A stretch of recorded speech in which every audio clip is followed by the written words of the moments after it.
We are recording it to the cloud. And does anybody know what the cloud really means?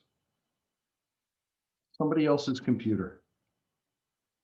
That's all the cloud means. It's marketing babble. So let's see. Let me present my iPad. Hello. Wow, that takes a long time. So the question related to should you use exit? Okay, and that's a question. The answer is it depends. Now there's a general rule that says you shouldn't exit from in the middle of the program. That you ought to exit, find a way to structure your code so that there's only one place where the program exits. And the general rule is motivated by trying to enhance the understandability and the readability of your code. Sometimes that's not very easy to do, but there is always a way of restructuring your code so that you don't have multiple points of exit. So, for example, if you had, if something bad, oops, a wrong language. Let me get rid of that parenthesis. Yeah, okay. If something bad, you could print an error message and then exit, and then continue on, knowing that the something bad didn't happen, because if it had happened, you would have exited. Okay, now there's always the opportunity to change your code design so that you would only have the one place where you return. You might say, if I'll continue the something bad,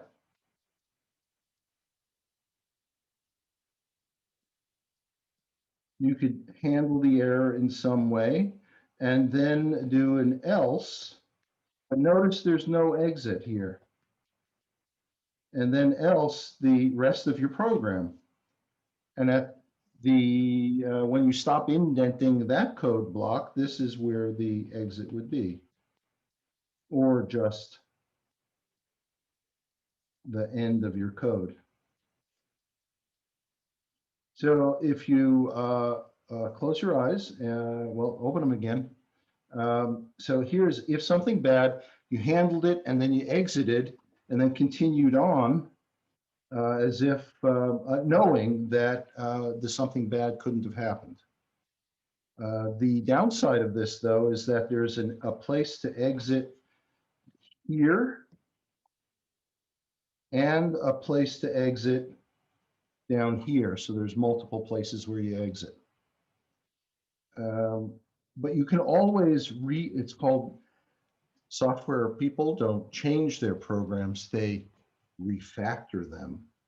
And the reason why they refactor their programs rather than change their programs is that refactoring earns more money. So if something bad, handle it, but there's no exit in this case, you can set up an else that does the good case and finally exit or just come to the end of the program. So the answer to your question is it depends, just like all things in computer science. So how would you like to write your code? Would you like to use exit? If so, go ahead.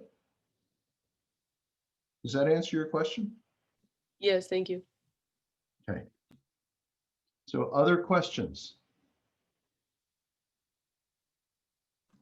Sorry, I got here just a bit late.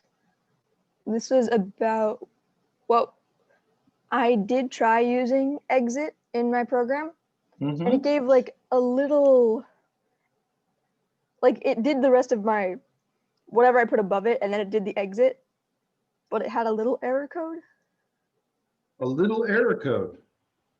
A little- Can you Like- tell me more about the little error code? It was just like one line of red something, red text after the end. Or like the program ended unexpectedly or something like that. Even though I told it to do that. Okay. Would you be willing to share your screen? Well, sure, if I can figure out where I put the. All right, and also let me, of course, change the option allowing you to share your screen. There it is. Here's the replet. The replet. Okay. Well, we could come back to you if you find it. I found it. Oh, wait.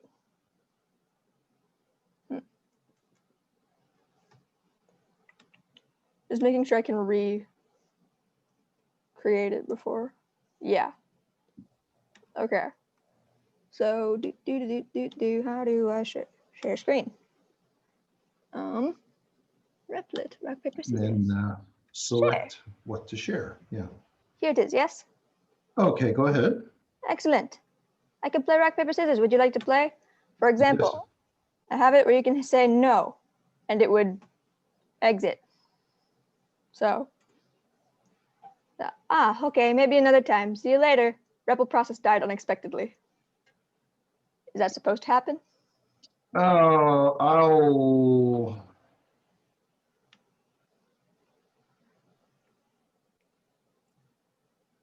wouldn't worry about it. Okay. That looks like an artifact of being inside Replit, and you wouldn't see something if it were just in ordinary computer. Okay. Yeah. Sure. Okay. Yep. Okay. I was Other wondering if that questions? was. Yeah. I just got thrown off because it said unexpectedly, and I was like, but I told it to do that. It wasn't unexpected. So. I can understand your confusion. The board of directors at Replit were not expecting your code to exit. That's what it means. Okay. Anybody else? Questions? Colin? Okay. And I think we have two columns. So column 1 or column 2? Which one is 1 and which one's 2? That I leave it up to you guys to duke it out. Yes, you should employ the standard American go-to method of conflict resolution, which is to beat each other up. I thought it was going to be rock, paper, scissors because that's what our program. Oh yeah, we could have done that. Oh, Hey. good one, Milo. Let's do this. Yep. Good one, Milo. Thank you. Okay. Any other questions? Then how about I open the floor to asking questions about the book? Anybody have any questions in the book that was stumping them or unclear to them?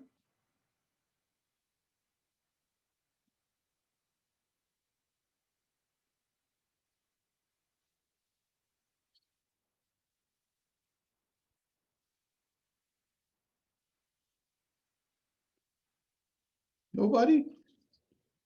I guess it's an extremely well-written book then.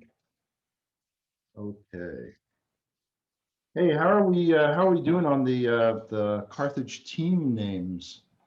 I have a question. I forgot. Oh, okay. You mean Because related to class or team names? No, not related to team names. All I have to say about team names is that I'm glad that they have 3 things that sound relatively, fine, rather than all the strange things that they had as options. But that's beside the point. I went to write down a bunch of the Python basic stuff so that I could have something to refer back to real easily.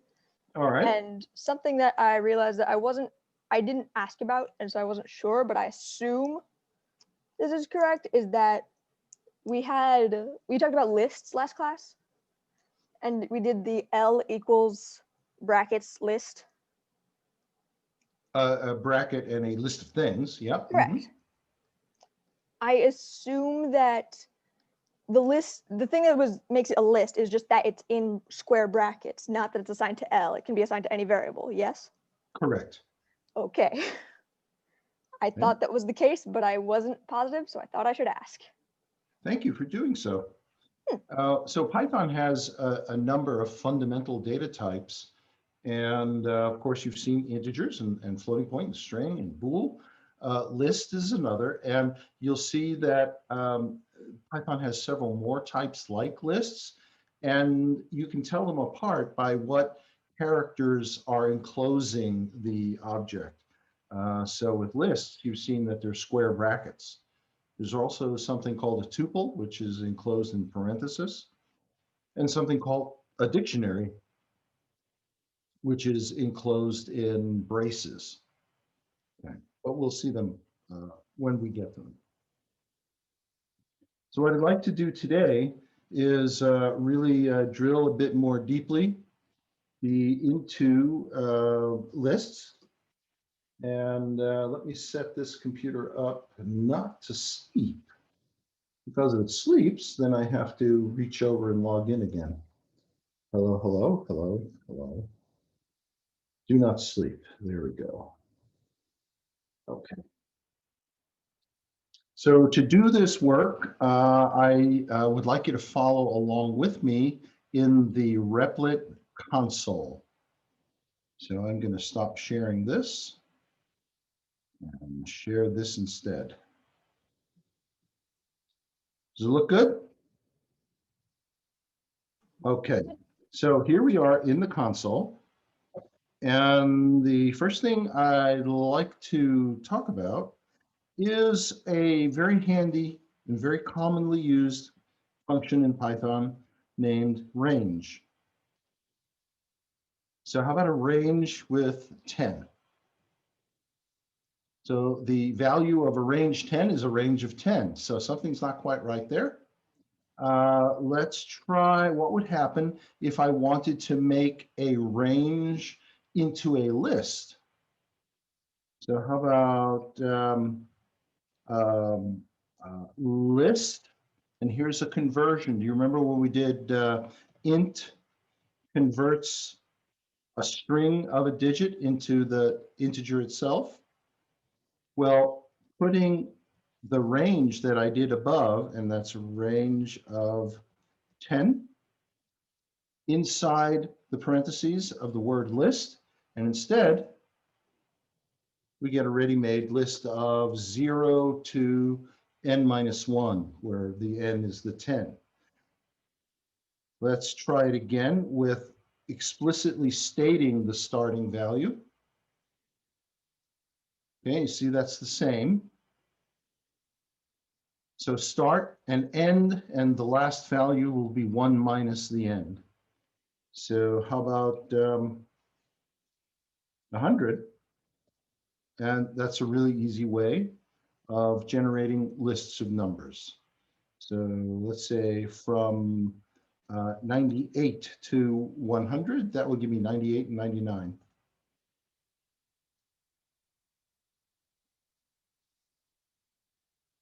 Okay.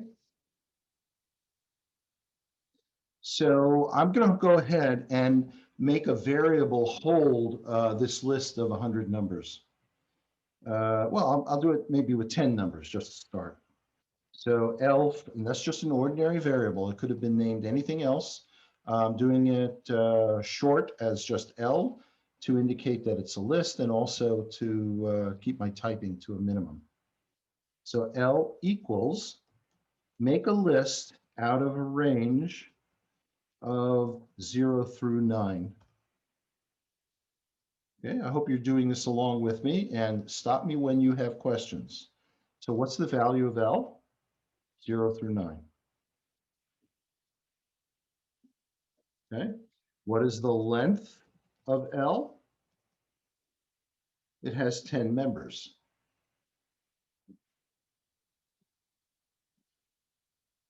Okay. So let me introduce a couple of things that seemingly out of left field.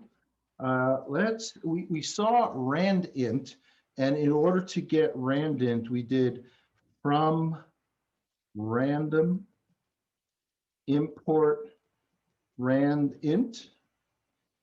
Now I'd also like something else from random, so I'm going to do a comma and ask also for shuffle.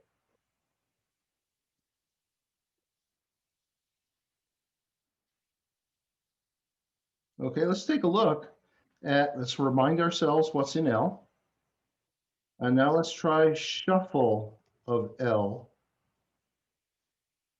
and see what's in L. And the members of L have been shuffled. So for instance, if you were to create a list out of a range from 0 to 51 for all the playing cards, you could then shuffle the deck just as I just did.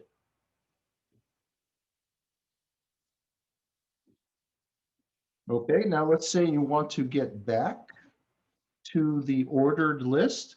How about this? Sorted.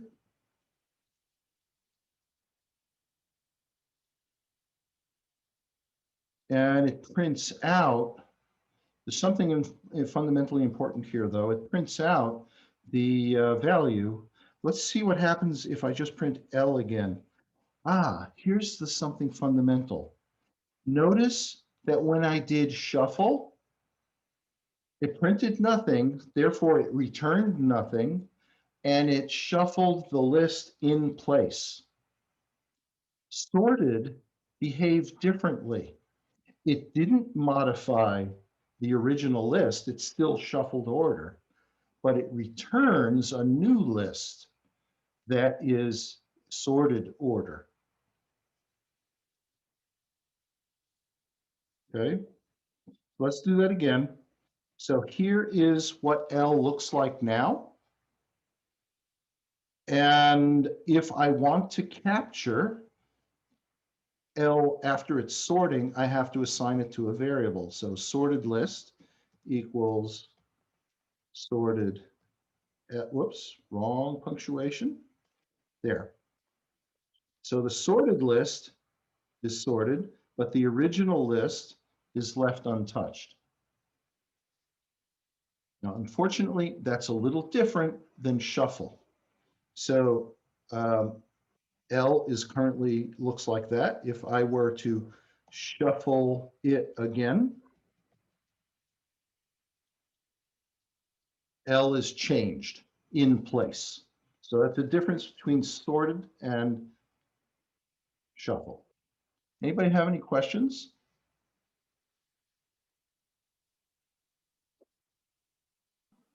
I do. Please, Olivia. When so I did the from random, import random, and then shuffle, but when I tried to use the shuffle command on L, it wouldn't work. So I tried to import everything again, but it still wouldn't shuffle Okay, it. and when you enter L and hit enter, does it give you a list? No. Ah, there's the problem. So the way that I created the original list was L is equal to make a list out of a range of the first 10 integers.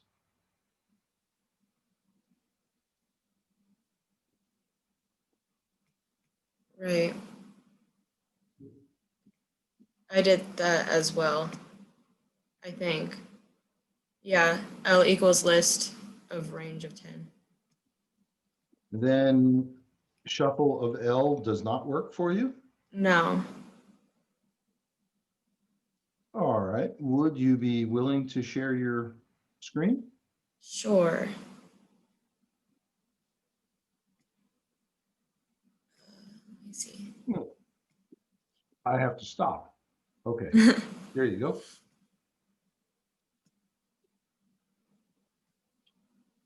Okay. I messed up right there, but whenever I tried to import it, and then after I did shuffle L, it wouldn't Okay, well, at the very bottom, I see you did a shuffle of L, Mm-hmm. and it didn't say any errors. So could you now type in L and see what its value is? There you are. It's Oh, shuffled. okay. Awesome. Thank you. That'll be $75, please. All right.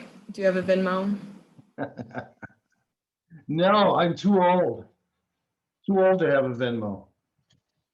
They they look at your application. They say, "Do you have a gray beard?" You say yes, and that's it. You don't get a Venmo.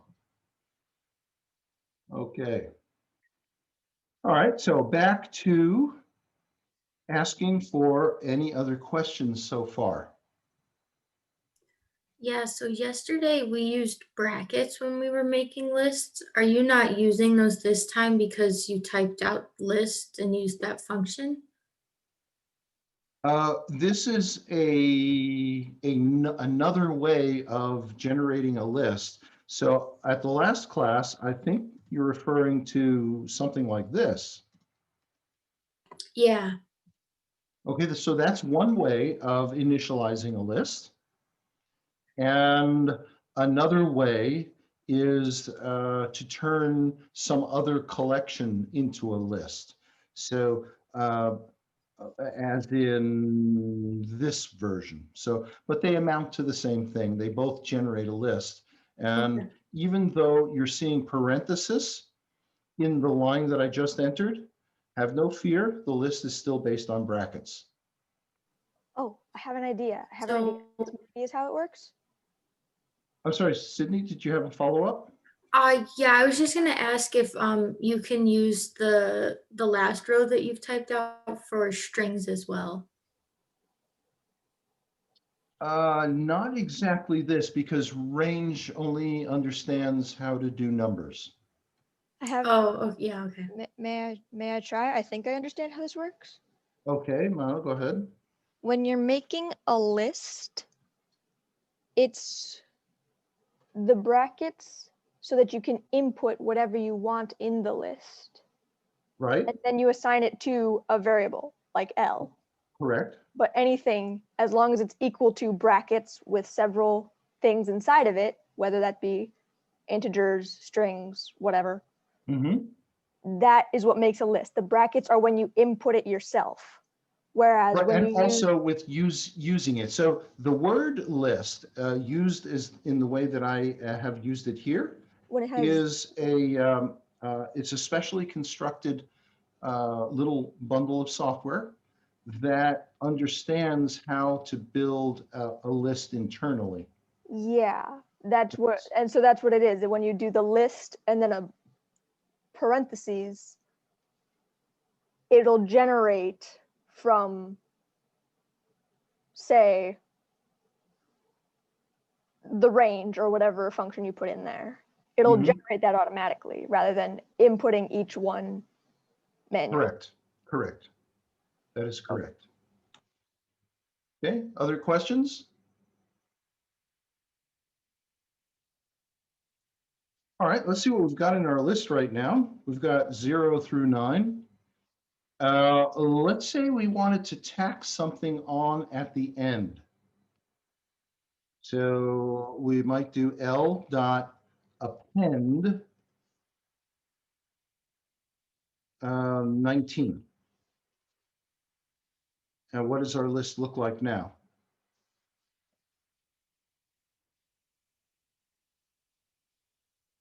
Okay. Now let me set up another list. I'll call it S because it's shorter. And it'll be 100, 101, and 102. So here's L and here's S. You might want to know what would happen. L dot append, and let's try to append a list. Okay, what did we get? That looks a little strange. That's not exactly what I wanted. I wanted, what happened is S The list S was appended to L as a list. So that's not exactly what I wanted.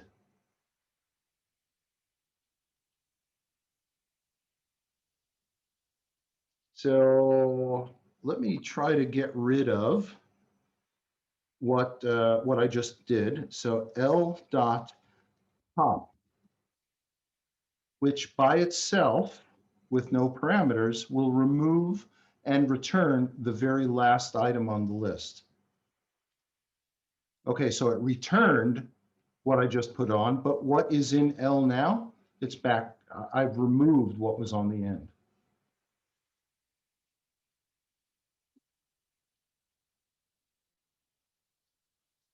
Okay, so let's try this tacking a list onto another list again. Let's try that.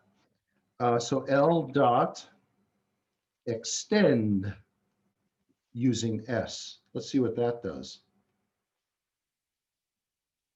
Ah, now the members of S have become individually members in L. So please take a look at the difference between this line, which is the result of the appending of a list to a list, and this line, which is extending a list with another list.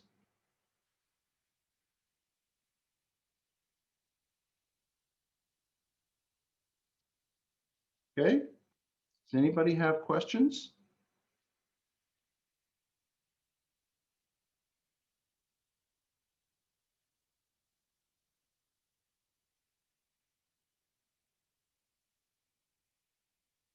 Yes. Okay, Why do we have to use a dot for these ones? L dot Oh. append, L dot pop, Right. L dot extend. that's a really good question. The dot syntax comes from a school of thought known as object-oriented programming, where L is the object, and the object knows how to do certain things to itself. So dot append is showing you that the list object, all list objects know how to append, and all list objects know how to pop. All list objects know how to extend. And which object is going to have the pop happen? L, because it's L dot pop, as opposed to S. Notice the pop didn't affect S, because I said L. Which object? L. What to do? Pop.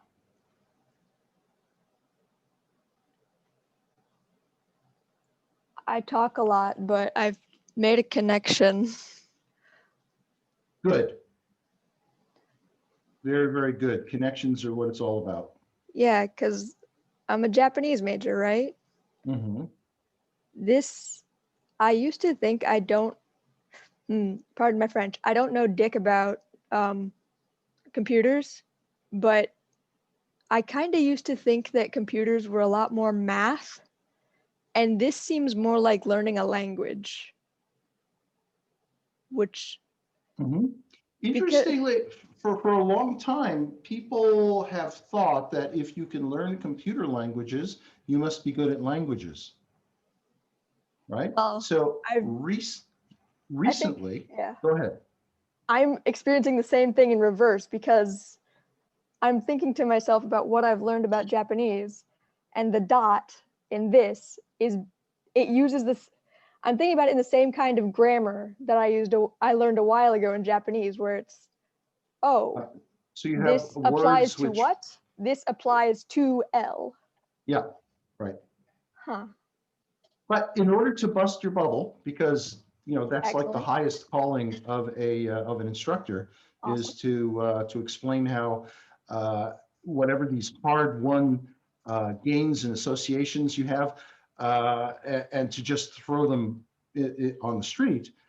Recently, functional MRI studies have shown that indeed processing of computer language and computer code does activate different parts of the brain than activating alternate human languages.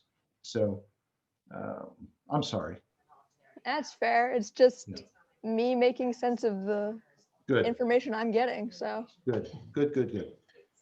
All right, so we've learned what? We've learned how to shuffle a list, to get random ordering in the list, and it's done in place.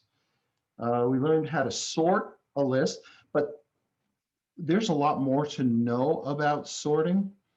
So we only scratched the surface. We can append a value to a list. We can extend the list by with another list. And we've also seen pop. So let's talk a little more about pop. If I were to do an L dot pop right now, just a little test of your knowledge, which value would be removed?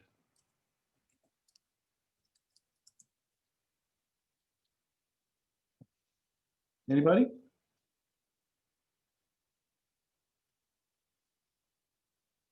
So which value will be removed? But 102, because it's the last one. Exactly, exactly. So let's do that.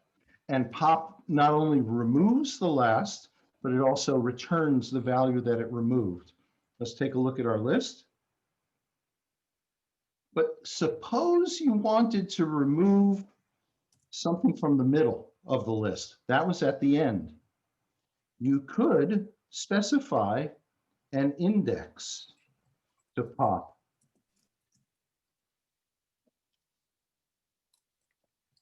So which value do you think will be removed? I'm going to do this twice because it could be a little misleading here. Which value do you think will be removed?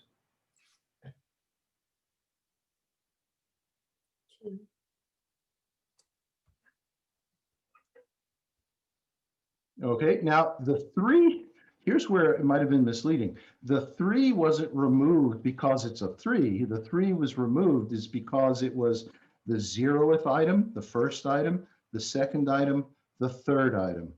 So this was saying remove item number 3. So let me do it again a little bit more, so a little bit more clear. So L dot pop. And let's remove the 11th item. Happened to be the last.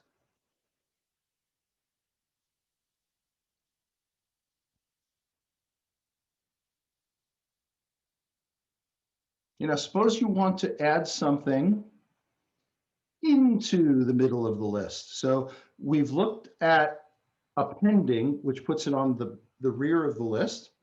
We've looked at pop, which can remove the last by default, or anything in the middle if you give it an index.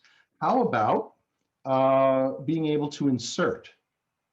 So notice what I'm going to do here. I'm going to manually count, and then I'll show you how not to manually count. But 0, 1, 2, 3, 4, 5, 6, 7, 8, 9. What I'd like to do is insert 18 right before 19. So I'm going to say L dot insert before, whoops, before item 9, insert 18.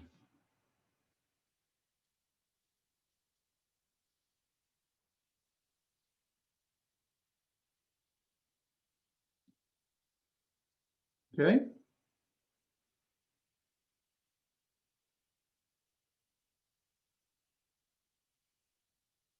So how about inserting at the beginning? So insert is always thinking about putting something in before the index that you specify. So if I wanted to create a new first value, it would be L dot insert before index 0, insert -1.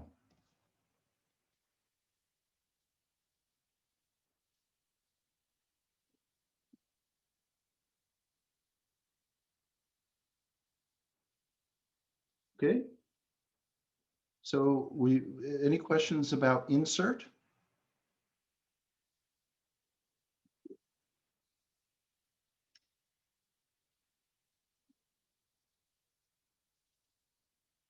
Now, before I mentioned that I was counting to find out the right index. So I counted up to 9 to get to 19. But there is a way that I can have the computer count for me. So L dot index, and tell me, what is the index of a member of the list that has the value of 19? Okay, it's located at index 11 now. So L, let's see what's at 11. Is the value of 19. Now, this time, let's use the index to insert before the 19, 18 and a half, let's say.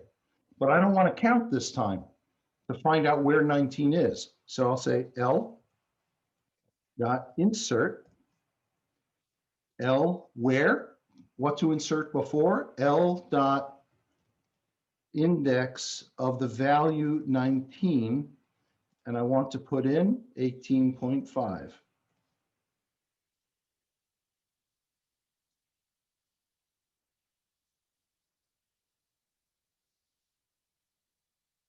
Okay. So we're learning quite a bit about lists, and there's more to go. So what if there's 2 spots in the list where 19 occurs? Good question. That would be index, the way I've used it here, will find the first occurrence of that value. There is some additional syntax. Let me create a quick list. Let's see. S equals 0, 10, 20, and 0. Okay. So where is what is the index of the value of 0? Well, it's at 0. But how do I get, and Victoria's question is, how do I get the index of beyond the first one? Well, there's some additional optional parameters. So S dot index, I'm looking for 0, and tell you what, start at index 1. So start searching after having skipped the first item. Ah, okay, there's another one at 3.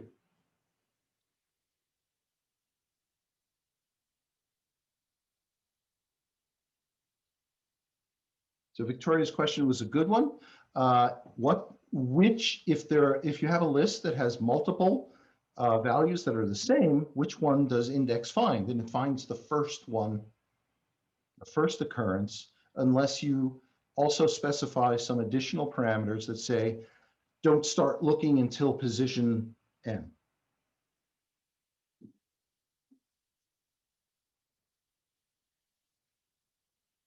A question that was asked on Tuesday was, the question was, how do you remove something in the middle? We just learned that we could use pop with an index number that would remove something in the middle. But the questions also brought up, how do you erase the whole list? And so here's S. One way of erasing the list S is just to assign it to an empty list. So I erase the list. Another way, so S is back. Another way is S dot clear. And you're back to an empty list.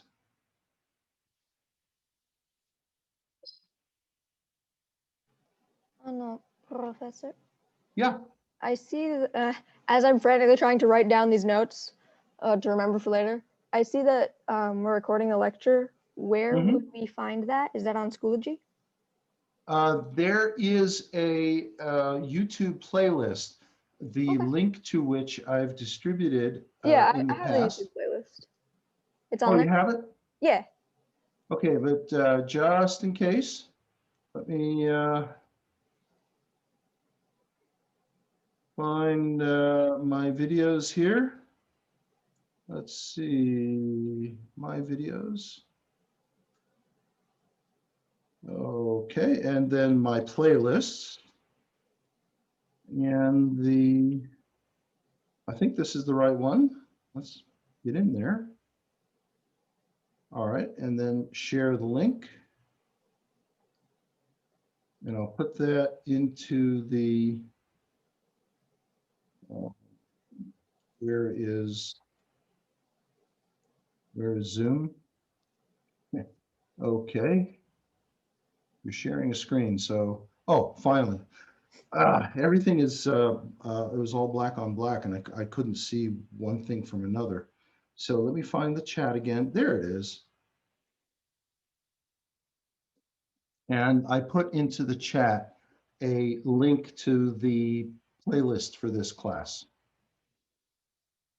Okay.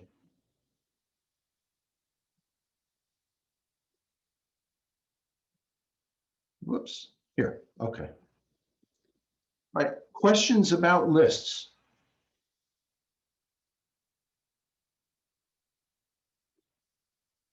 Hey, a question that you might want to ask is, where is all this in the Zybook? So let's go to the Zybook and find out.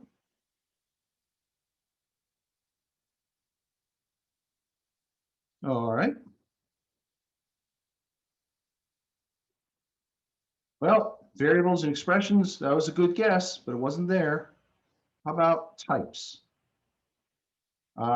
List basics. Now, this chapter, subchapter, does not include as much information as I'm giving you now.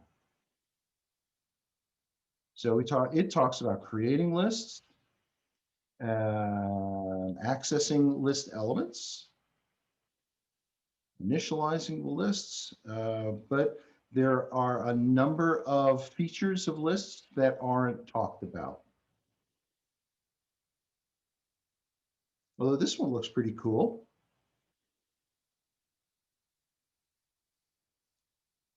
You can find the minimum in the list just by saying min of the list and max of the list. There's even a simple way of getting the sum of the values. Of course, that means they all have to be numbers. Right? So I encourage you to read and do chapter 3.2 at your earliest convenience. Oops, here it is. So let's take a look at L. And L dot sum. Is that how it was? Nope, it was sum of L.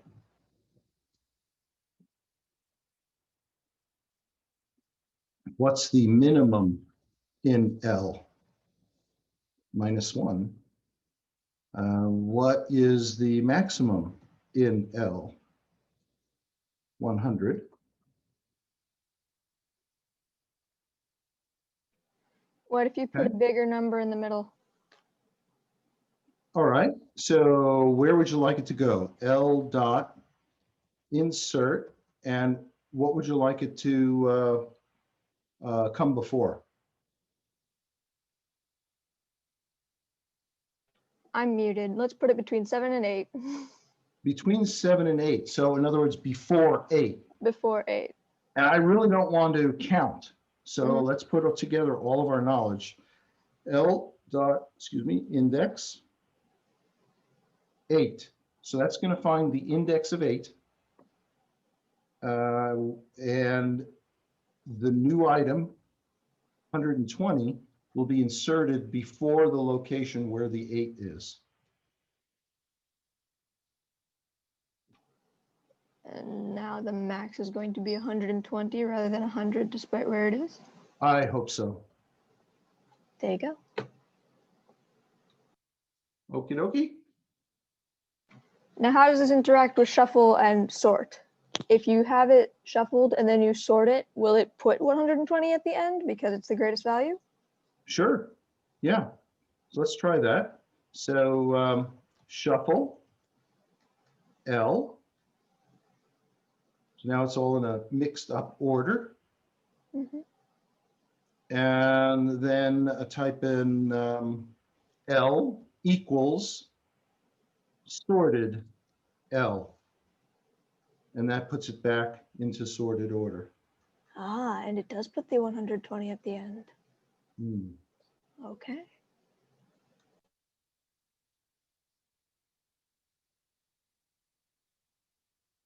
Okay. Let's see. I'm going to add. Let's see if I did. What do you think would happen if I did this? L plus L.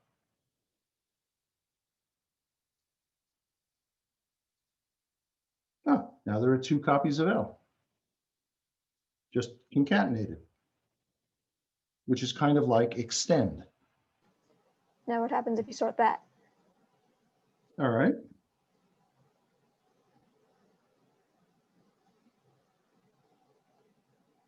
Huh. Okay.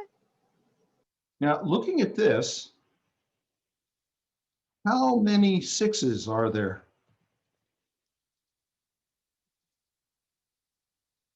There are two of them. So using count and giving a value, I wonder what you'd get when you do this count of a value that's not in the list. Ah, there's 0 of them.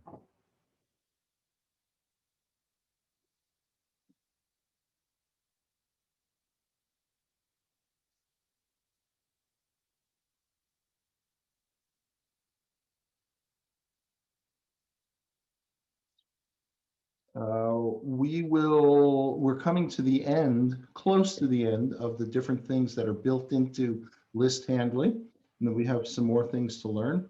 But how about, I want to reverse their order.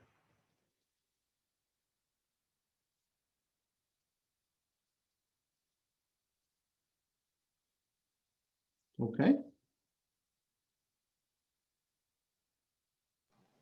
So what would you call all of these L dot things? Are they functions? Are they programs? Yes, you could call them the functions relating to lists, but a more technically precise term would be these are lists methods. Okay. So a method is a function, but it also implies that it's associated with a particular object. So methods are functions that work on objects.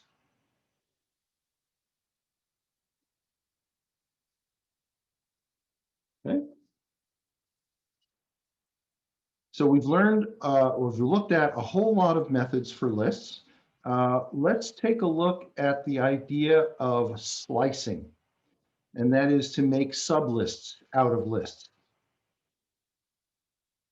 So if I were to say L, I get that. Let me try a different syntax, L with the bracket, so it looks like I'm about to type a number, but I'm not. I'm going to put in a colon and another bracket. So this syntax is a slice of L that includes all of the members of L. In other words, it's exactly the same thing as L.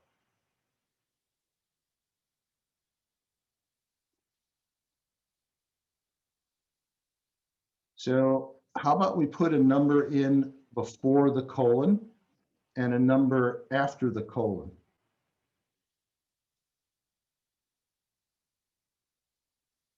So I've sliced the list starting at index 0 and giving me 3 elements.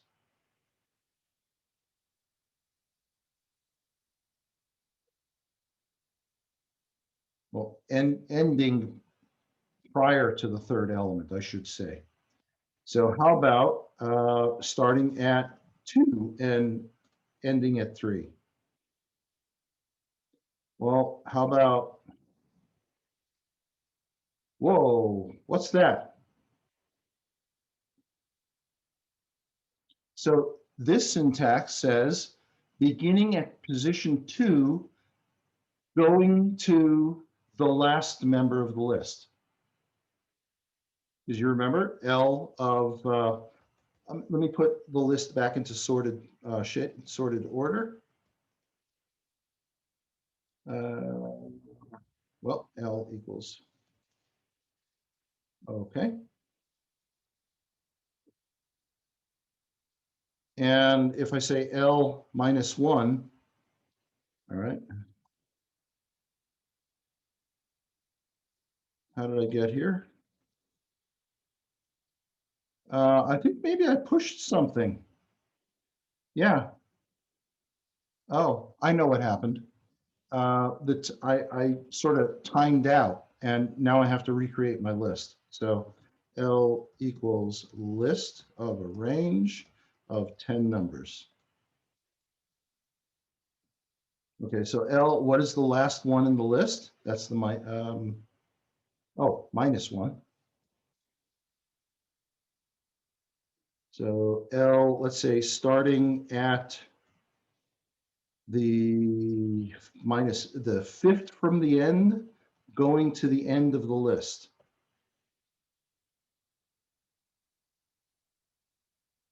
So you've got lots of options. When you use the list slicing, you specify the slice using the colon inside the brackets. And either side of the colon, you can optionally put an index. So if you leave it out, it means the beginning of or the end of. So for instance, I could leave out both, and that gives me everything. Or I could leave out the second one, and that will give me starting at index 3 to the end of the list. Or I could leave out the first and put in a number, let's say the 3 again, but it's on the other side of the colon. It's the first 3 items. Or I could put numbers in on both sides, in which case it's just a bounded sublist. So starting at 5 and going to stop before the 8th.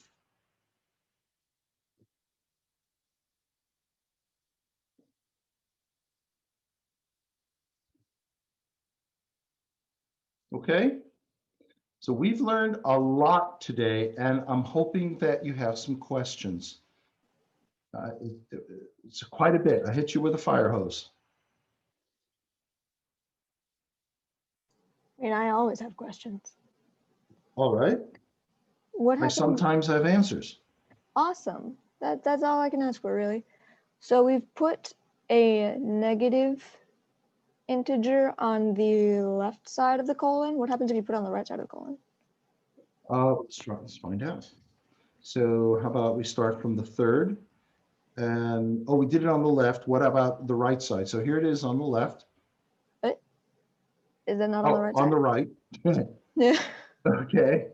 And how about this? Oh. Oh, that was minus 3.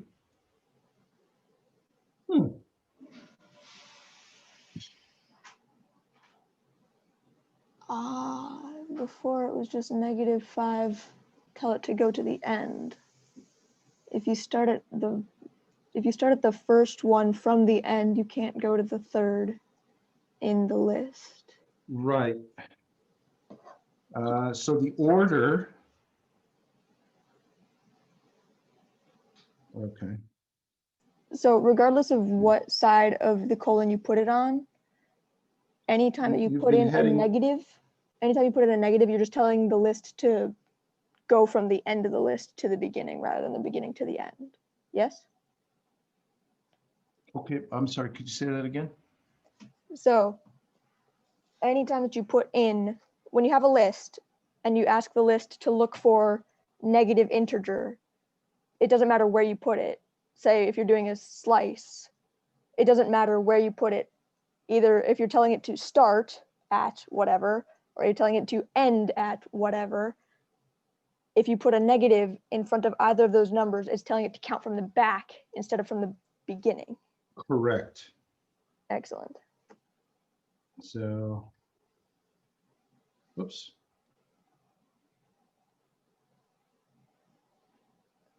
There is a way to slice in, so far all of the slices we've looked at sliced in the direction of left to right. There is a way of reversing that and going from right to left. I'll have to look it up and get back to you on that. Right, but just putting the integers in there, anytime you put in a negative, it's just saying, hey computer, start at the end of the list instead of the beginning. Right. So this is the last element in the list. And this is the second to last element. Okay. So the reason that we were getting an error, like an empty box before, is because the list can't go from, what is it? It can't go from 9 to 7 because Right. you're asking it to go left to right. Right. Get. Mhm. Okay. So that adds list slicing. You know what else slicing works on? Let's try this. String equals well,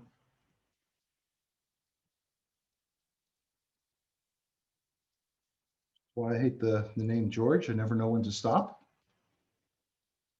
So how about S 0, whoops, not a comma, a colon. Oh, I was off by 1. So slicing also works for strings. And you can explain that to yourself by saying that a string is kind of like a list of characters.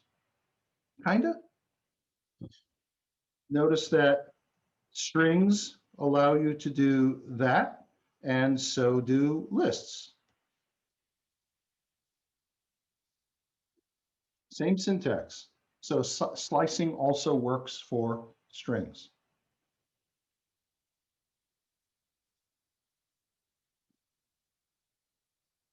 Okay, if there are no questions, why don't we try some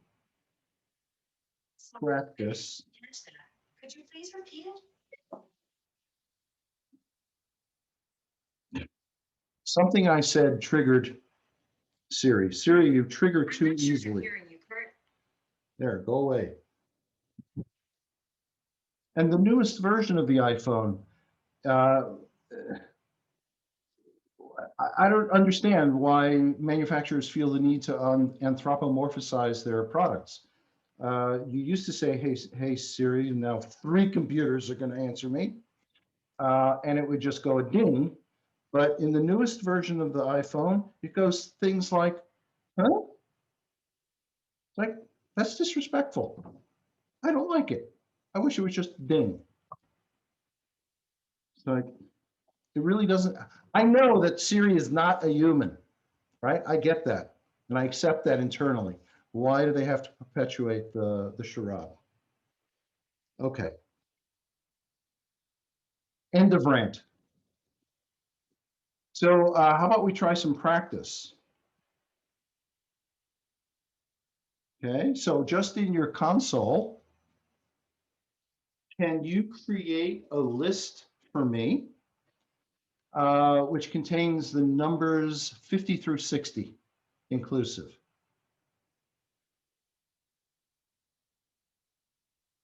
Just those numbers. And don't do it by hand. I know you can do it like this.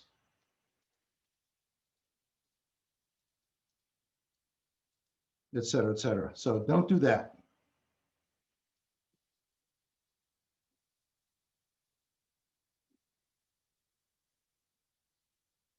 Okay, somebody want to help me?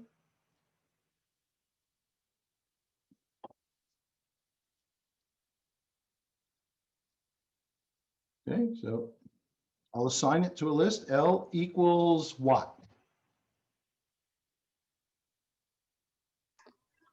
The list range of 50 to 61.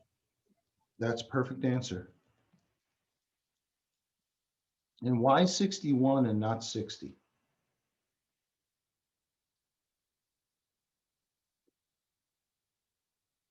Because range stops one prior to the second number.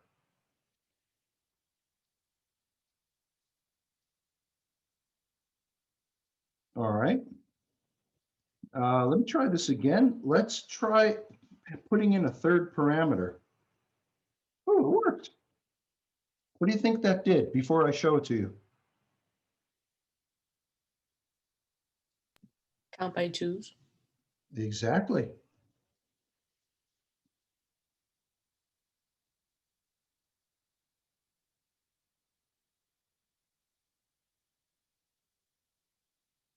Okay. So L has that in it. And tell me how to create a new list which has the values from L, but in shuffled order without changing L.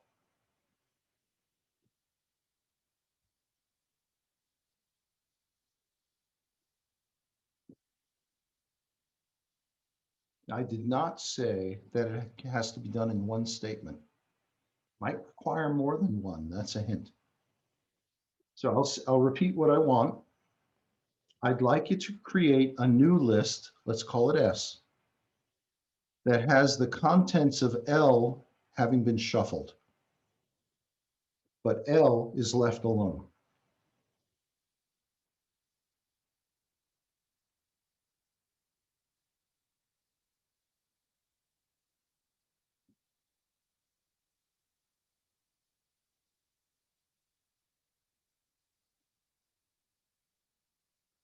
Can you help me out? What if I said S equals shuffle of L, and I'm not going to do it. Will this do what I said that I wanted done? That's a yes or a no.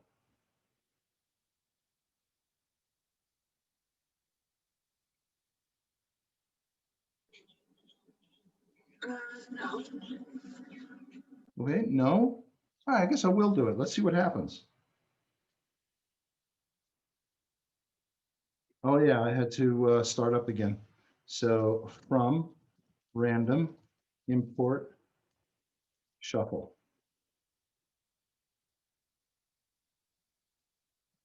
What? What's going on there? Okay, so this question, I was testing your recollection that shuffle acts in place.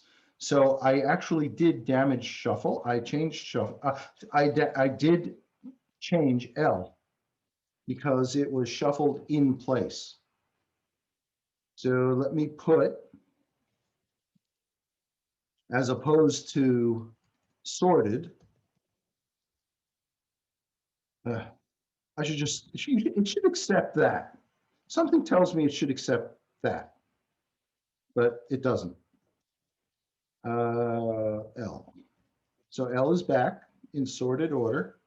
So to create S, which is shuffled L without damaging L, you'd have to assign it first and then shuffle it.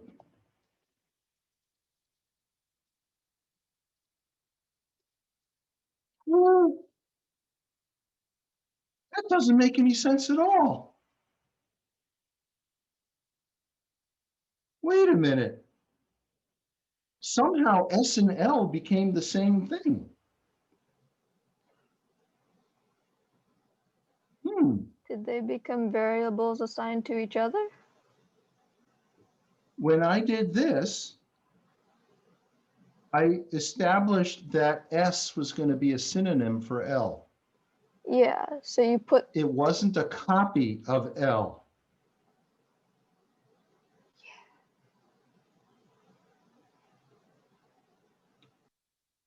Let's try, well, let's get L back into sorted order. So L equals sorted L. L, what about S? Huh.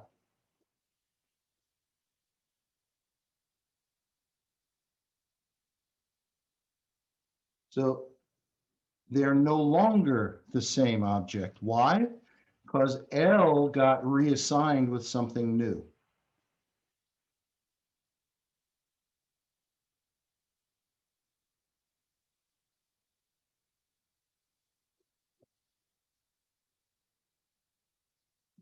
Okay, now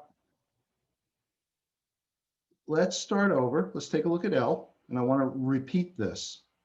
So I was hoping to create S, which would have the contents of L in a shuffled order while leaving alone L. And I can do that. I tried this, but that ended up making S and L to be equivalent. However, if I take a slice of the whole thing and assign it, now if I shuffle S, S is shuffled and L is not. So the difference being is that S equals L made S and L the same list. But this makes S a copy, a true copy of L. Okay. All right. Let's see if we can. Let me add a little bit of more knowledge, and then we could have some fun with some examples. Let's take a look at our first loop. So a loop is a repetition. So for instance, if I want, what is an L? 50 through 60 is stepping by 2. If I said for n in L colon, notice I get the 3 dots. So this is, I need an indent, print n. And now I'm going to do no indentation. Look at that. So for n in L says, what it means is for each item in the list, L, assign it one at a time into the variable that I named, which I named n.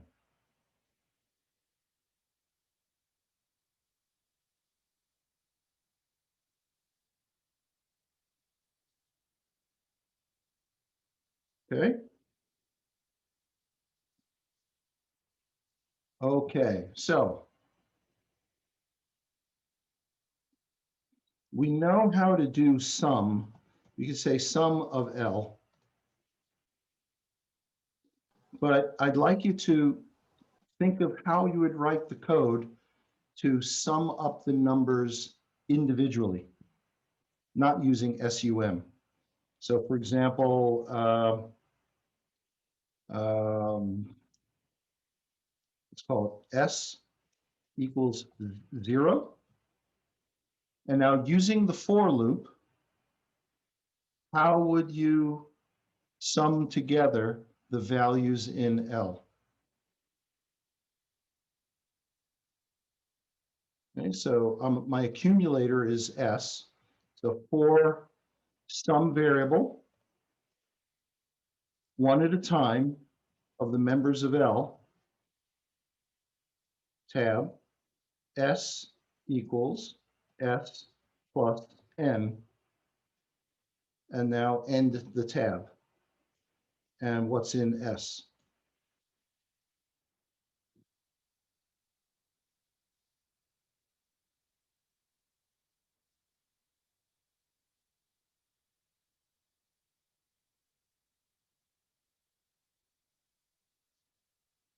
Yeah, let's try something else.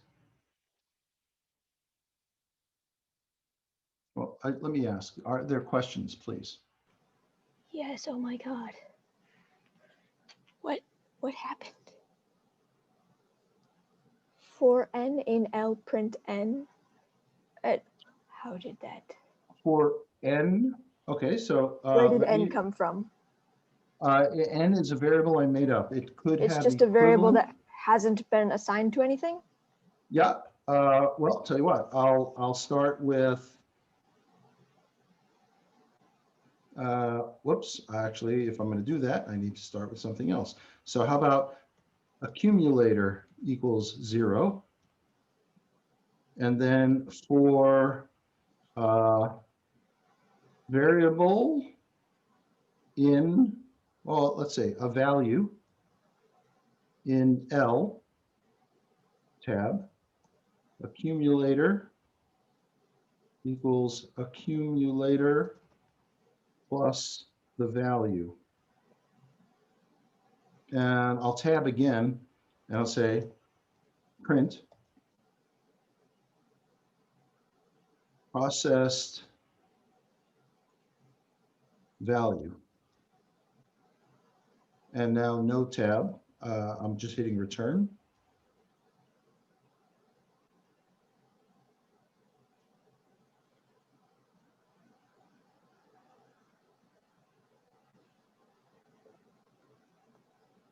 Does that help clarify, Milo?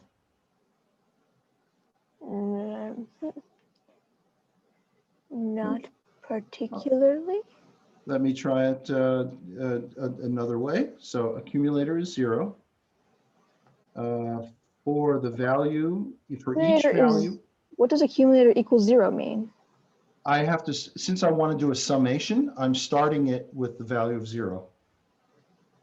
Okay. So the only reason that outputs with a sum is because accumulator equals accumulator plus value, and accumulator equals 0. So 0 plus value equals, yes? Because there's an Yeah, addition in there?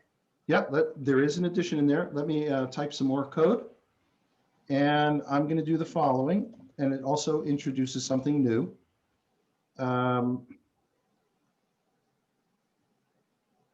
Accumulator. And let me print that out. Now here's something new. I don't want to print a new line. So I'm going to say the end of the line should be an empty string.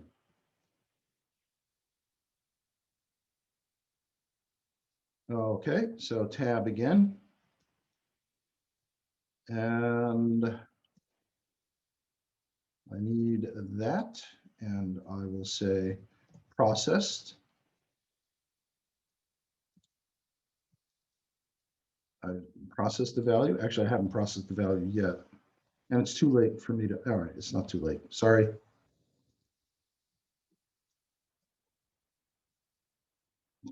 What does this mean? Does anybody remember? So here's a case where you want to use the plus equals. So accumulator plus equals value is exactly the same thing as saying accumulator equals accumulator plus the value, but it's less typing. All right, and print.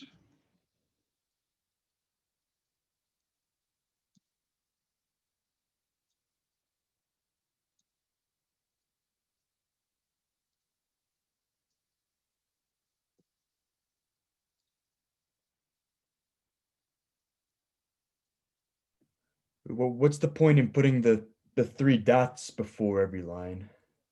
Okay, I'm not actually typing those. That is interactive Python telling you that you're inside a nested loop. You're inside something that's nested. So like if it was like an if then and we'd have to indent. Correct. The 3 dots just means, okay, this is an indent inside of it. Yes. So now I'm going to hit enter, pausing this whole for loop to run. Okay, now maybe Milo, this will help. Unfortunately, I should have included another space, but so accumulator in each loop started out as a value. So 0, 50 was added to 0, so now it's 50. So then in the next iteration of the loop, accumulator is now 50. 52 is processed, so the accumulator is now 50 plus 52. So that's how it builds up to 330. That's why it's a loop, because it keeps building on itself. Yes, it goes again and again and again.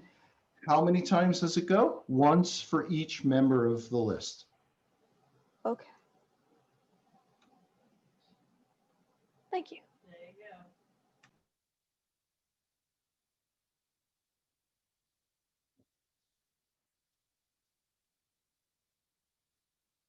How do you play the name game? Anybody know? The name game? You mean the song? Yeah, From, like way back when? Jerry, Bo, Jerry. Jerry, Bo-berry, banana, fana, fo-fairy, me, my, mo, Mary, Jerry. Okay, that's way too complicated. I thought it was easier than that. Yeah. Okay, so what I was going to suggest is writing that, but that's like way too complicated. Okay, how about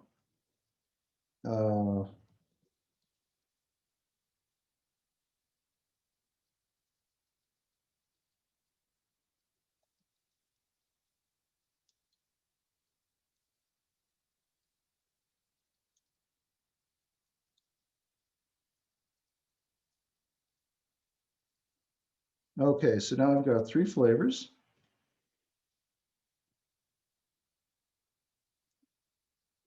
So can you give me a for loop that will state that, let's make it complicated. If the flavor has an even number of letters, print that you like the flavor. And if it has an odd number of letters, say you don't like the flavor. Can you do that?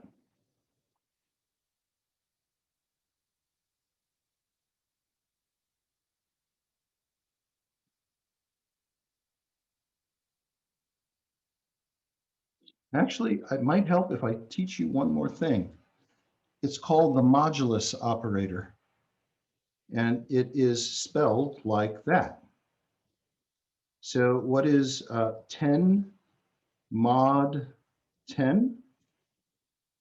0. Wow, that's interesting. What is 11 mod 10? 1.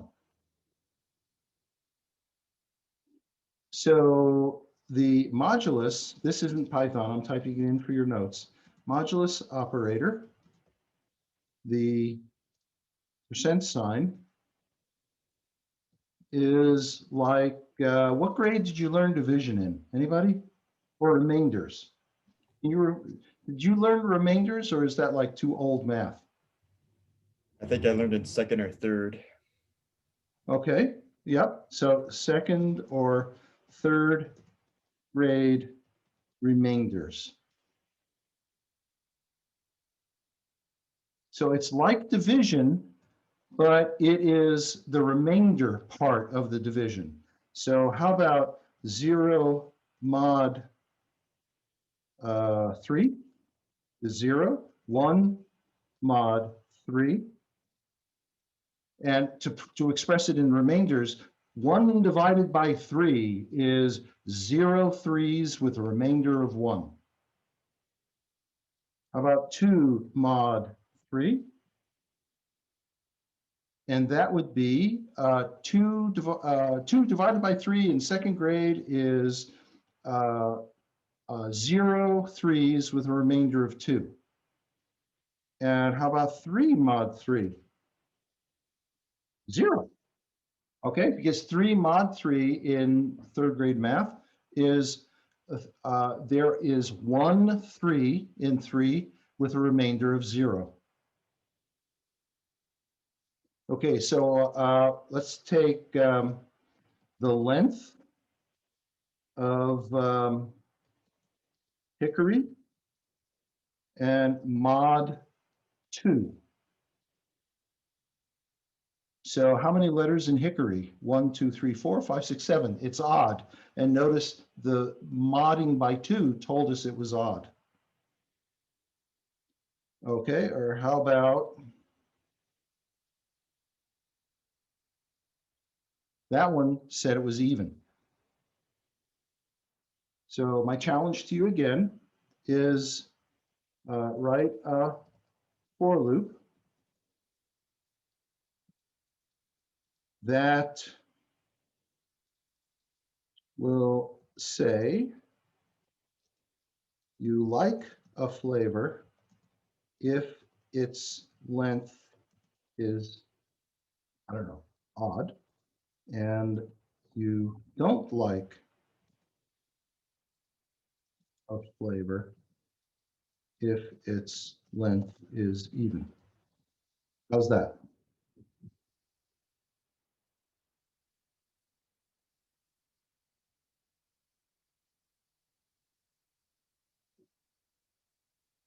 So this is going to combine for loop and lists and if statements.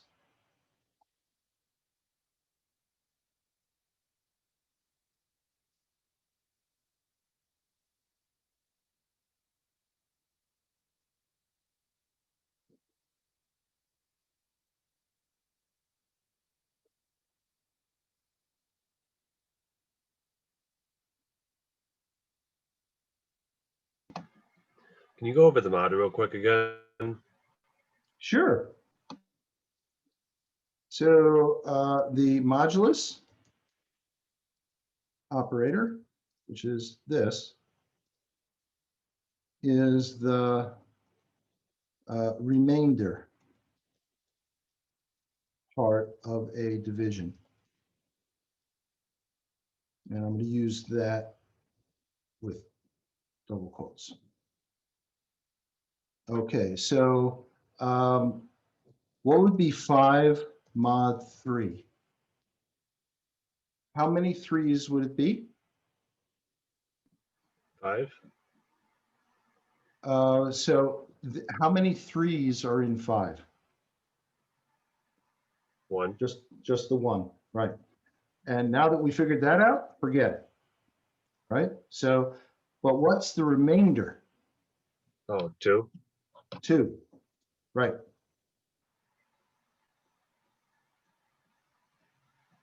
Okay, so the remainder is 2. So let's see. So 5 divided by 3. Oh, that's got a remainder in it.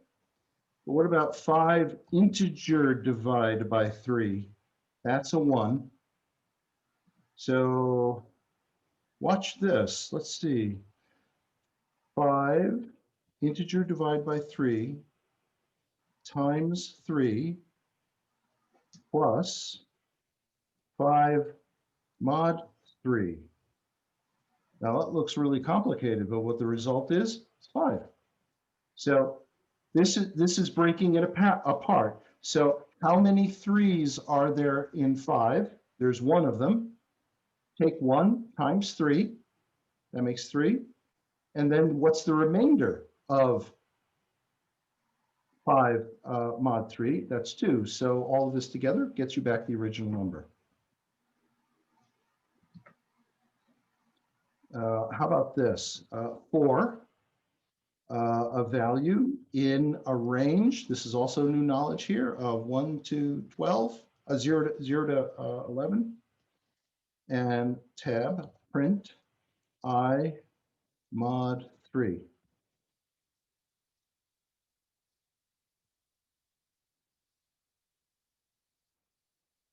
I'll do that again, but with a little bit more print being printed out.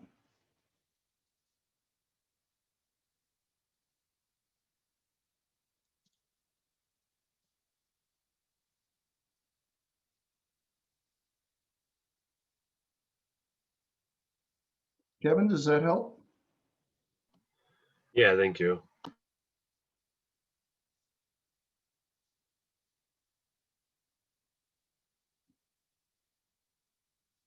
Okay, so our goal was to go through, enumerate the list. So let's build this up incrementally. So for F in flavors, print F. And that's it. Good. We figured out that much. Let's try adding some features. For F in flavors, tab, if the length of F mod 2 is a 1, that means it's odd. 2 indents now.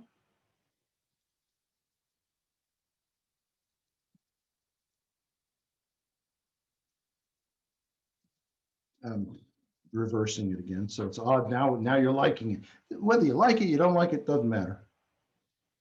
F. 1 indent, else. Notice I don't need an elif, because if it's not odd, it must be even.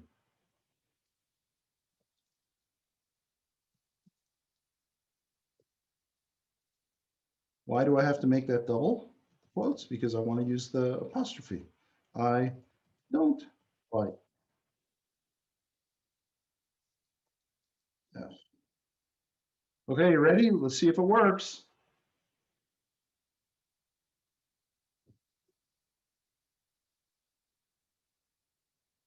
Okay.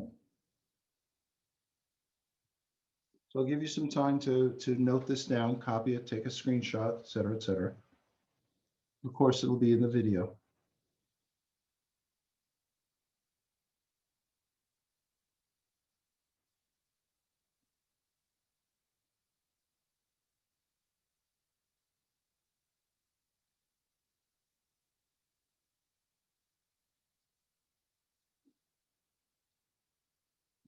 I'd like to scroll this window back a little bit and draw your attention to that. Now, that instead of saying for something in a list, I said for something in a range. And that's what allowed me to loop exactly 12 times.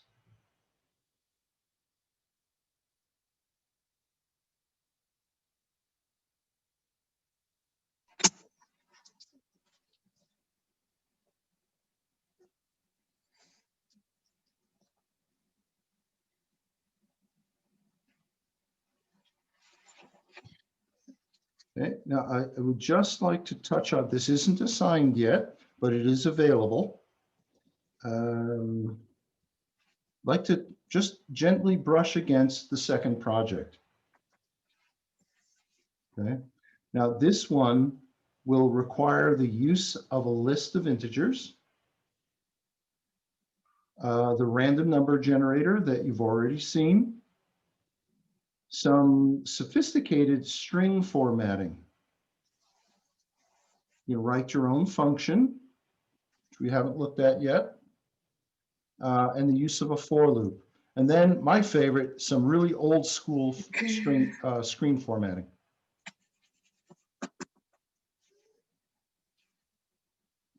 So in this project, yeah, does anybody, Anna, do you have a question? Oh, sorry. Okay. So this program is going to, it'll ask the user for how many trials to run. And it's going, in each trial, going to roll a pair of dice. That's where the random number generator comes in to generate 1 through 6. And then you do another die, 1 through 6. That means the range of answers is 2 through 12.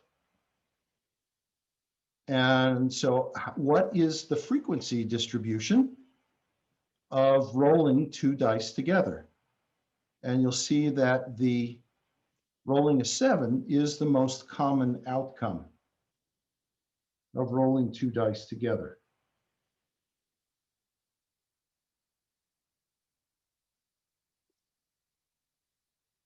Okay.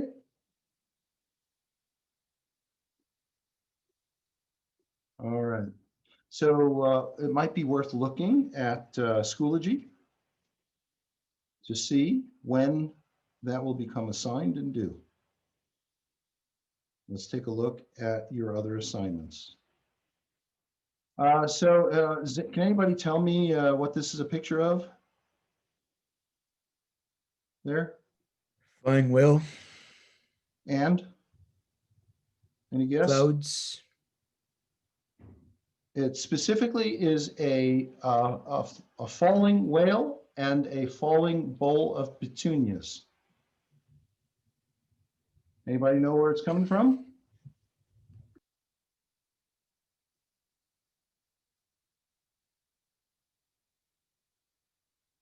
Okay, this is from Hitchhiker's Guide to the Galaxy. And I suppose, therefore, no one knows what the whale says in this picture. Okay, let's just do a quick, I have no idea what will come up.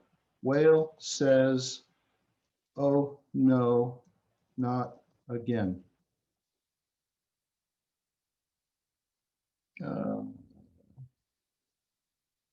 Let's see, from Goodreads. Curiously enough, the only thing that went through the mind of the bowl of petunias, oh, it's the bowl of petunias who said, oh no, not again. Sorry, I'm wrong. Okay, so let's go back. Neither here nor there.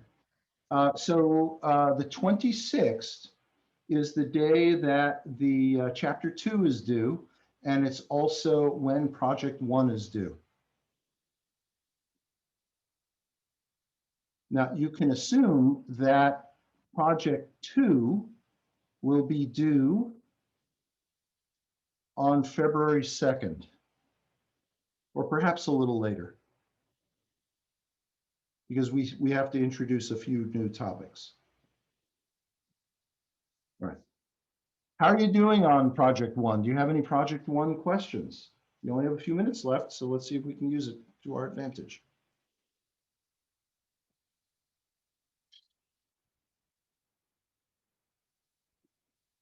Project 1 questions, anybody?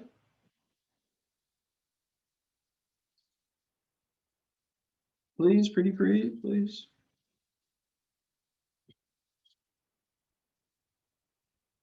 Okay. Any review questions rather than starting something new?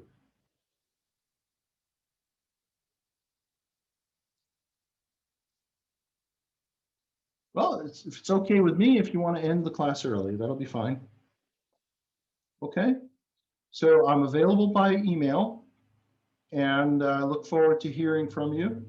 But let me say, there's a stupid professor trick to cause doubt in people's mind. And it would, instead of saying, I look forward to hearing from you, I should have said, I look forward to hearing from some of you. Because then everybody's going to be thinking about, oh my gosh, am I the one that he wants to hear from or not hear from? And then you're going to worry about it all day. So instead of saying that, I'll say, I look forward to hearing from all of you. Okay, so bye-bye. Bye. Bye. Thank you. Thank you. Thank you. Thank you.